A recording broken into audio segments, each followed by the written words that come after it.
গামছার গান্ডাই গায়ে ফেলাই কি এলো লাল গামছা কিনিয়া মাথাতে বান্ধিয়া চালাও ভাবের তরিরে মাঝি ভাই আমি যাব দয়ালের বাড়ি। চমৎকার গান, খুব ভালো লেগেছে। তো খালি তো গামছা দেয় নাই, গামছার লগে একটা মালাও দিছে নাকি? তো গামছার গান তো গাইছেন, মালার গানটা বাকি আছে না? কেননা এই মালাটা কাঁচা ফুলের মালা, যদিও রূপক মালা, তবে এই মালার কিন্তু একটা হাকিকি অবস্থান আছে। এই মালা দয়াল নামের মালা যে ভক্ত পড়ে বাবা, ওই নামের মালা পরে যারা পাগল হইল, সমাজে কিছু লোক আছে তাদেরকে ভালো চোখে দেখে না, তাদেরকে নিন্দা দেয়, কলঙ্ক দেয়, ভণ্ড বলে গালি দেয়, তবুও কি তারা এই রাস্তায় থেকে ফিরে আসে? না না না, আসে না। তারা বলে আমি আমার দীনবন্ধু আমার দয়াল নামের মালা গলে পড়ে যেই শান্তি পাই, এই শান্তি আর এই দুনিয়ার কোথায়ও নাই। তাই তাতে আমাকে কে কি বললো, এই সমাজের কোনো কিছু আমি ধারি না। তাই সেখান থেকে কবি গানে ওরে যে যা বলে বলুক লোকে, তাতে কি মোর আসে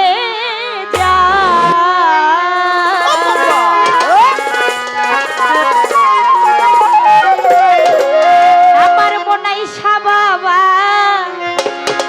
নামের মালা,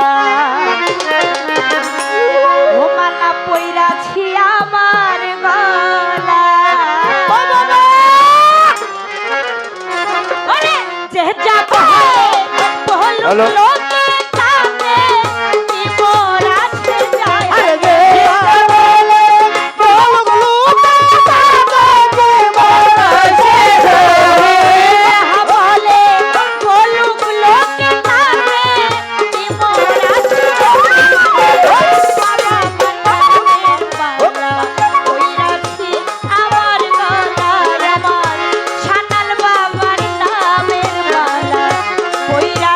আমার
বলো হাসবি রব্বি জাল্লাল্লাহ মা ফি কলবি গায়রুল্লাহ হাসবি রব্বি জাল্লাল্লাহ মা ফি কলবি গায়রুল্লাহ নূর মুহাম্মদ সাল্লাল্লাহু লা ইলাহা ইল্লাল্লাহ নূর মুহাম্মদ সাল্লাল্লাহু লা ইলাহা ইল্লাল্লাহ আনতাল হাদি আনতাল হক লাইসাল হাদি ইল্লাহু আনতাল হাদি আনতাল হক লাইসাল হাদি ইল্লাহু